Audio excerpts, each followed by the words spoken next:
Bonsoir chers amis des Yvelines, c'est le dernier jour de la semaine et c'est déjà l'heure des vacances, mais il est 19h30 et c'est donc l'heure de notre journal des Yvelines, le dernier avant la reprise après les vacances scolaires.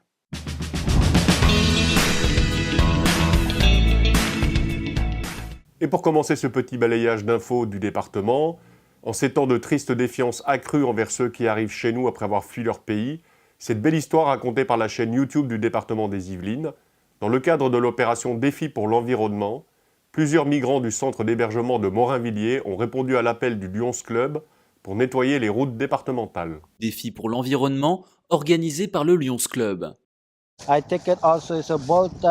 J'ai ramassé des bouteilles, des cartons et des mégots de cigarettes. Il y en a plein. C'est pas bien de les jeter dans la rue ou sur la route. Je dis toujours à mes amis qu'après avoir fumé, il faut mettre son mégot dans son paquet et le jeter ensuite quand on trouve une poubelle.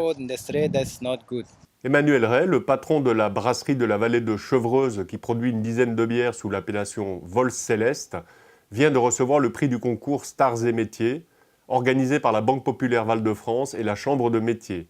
Son originalité, élever ses productions comme du vin dans des fûts de chêne.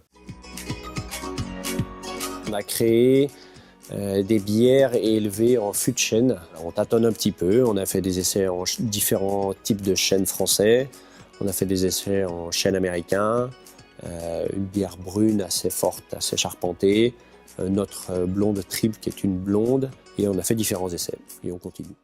Enfin, puisque ce sont les vacances, et si vous restez dans les Yvelines, c'est le moment d'aller faire un tour à France Miniature à Elancourt. En présence du père Fouras, de Passepartout et Passe-Muraille, une nouvelle attraction vient d'y être inaugurée. Un Fort Boyard en modèle réduit, pas si réduit que ça d'ailleurs, où l'on peut retrouver tout l'environnement du jeu télévisé. Tout ce qui est exposé, c'est réel en fin de compte. On reconnaît vraiment nos clés, on reconnaît vraiment les indices, les clepsydres, la télé avec le père Fouras, vraiment tout y est, quoi. C'est super, les enfants sont contents, s'amusent bien, on fait des petites attractions. Accueillis par le père Fouras, les visiteurs sont invités à tester leur adresse et leurs neurones dans la salle du conseil. Enfin, du côté du ciel, votre week-end sera en demi-teinte.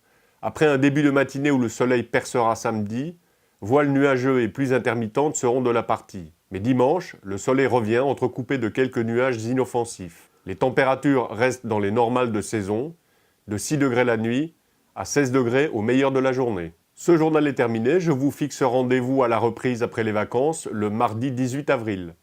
Et si vous êtes en quête de lecture, je vous rappelle que mon roman « Le Trésor de Saint-Denis » est en vente en téléchargement au prix de 2,99 € sur Amazon et dans l'application iBooks d'Apple. Bonne lecture, bonne soirée, bon week-end et à dans 15 jours.